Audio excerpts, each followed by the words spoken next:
and the stuff, the things I want to talk about should be different.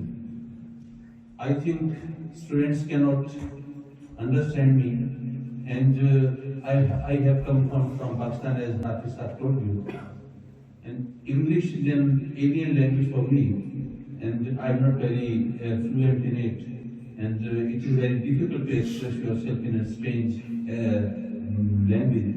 Anyhow, I will try to make you understand, as he said, with the help of some small examples.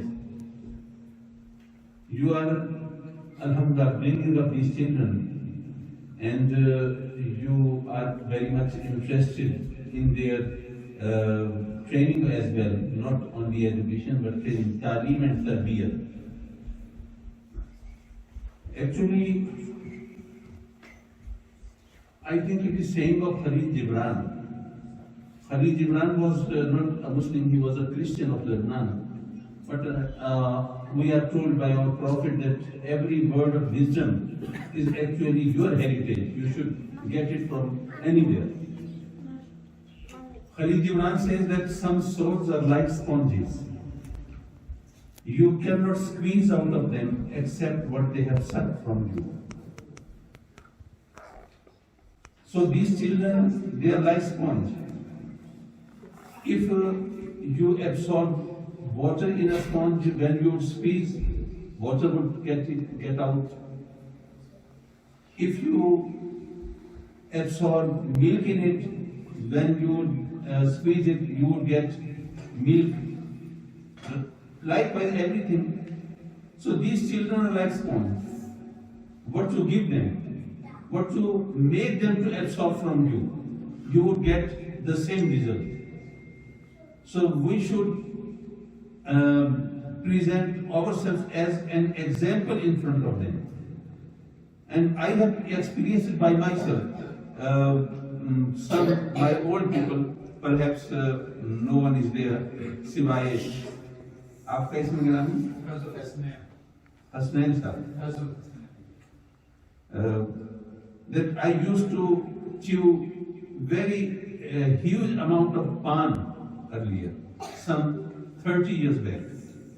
My wife used to ask me, please let it be, leave it, it does not give good impression. But I was habitual of having that as a sort of addiction.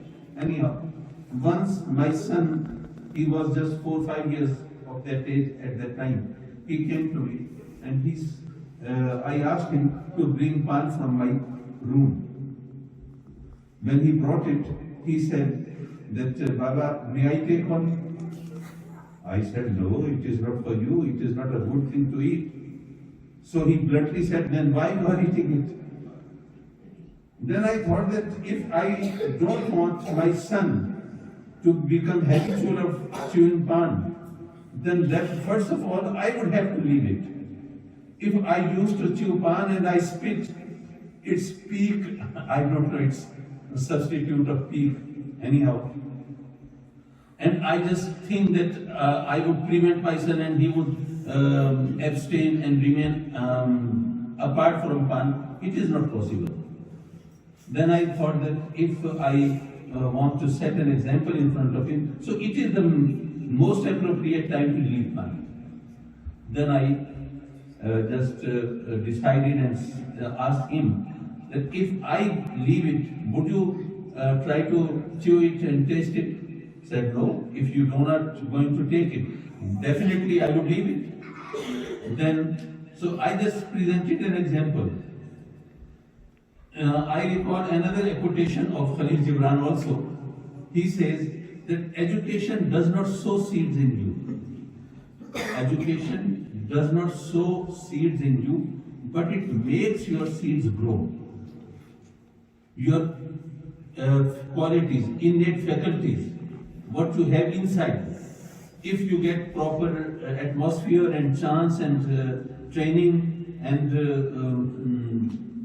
support, then your inner self would reveal itself and you would become a good teacher, a good administrator, a good orator, a good poet, a good officer. anyhow, whatever you are willing yourself.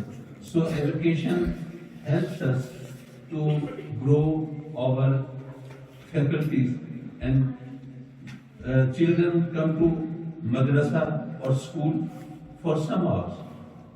The remaining period they spend at their home. So if they get exactly the same thing from the home and the school, then it would be a very better chance for them to grow and to grow also. But sometimes we used to think that we are not going to teach them the same thing. For example, I'm going to ask my son, you should not tell a lie. It is really very bad thing. No one would trust you.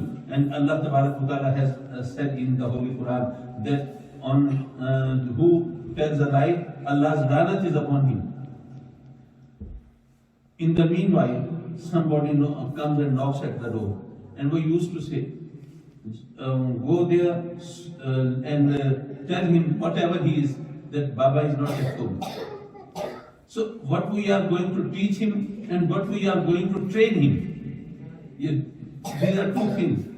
And it is why our children, they are not very satisfied with their education, with their training, and with the behavior of their parents and their teachers. So we would have to set our examples in front of them. And if we used to do like that, then we would get the best result. And Allah Ta'ala said the same thing, that لَقَدْ كَانَ لَكُمْ فِي رَسُولِ اللَّهِ أُسْوَةٌ حَسَنَةٌ. Whatever the Holy Prophet said, he just manifested in his actions. He did what he said. And as it is said, that actions speak louder than words. Thank you. MashaAllah.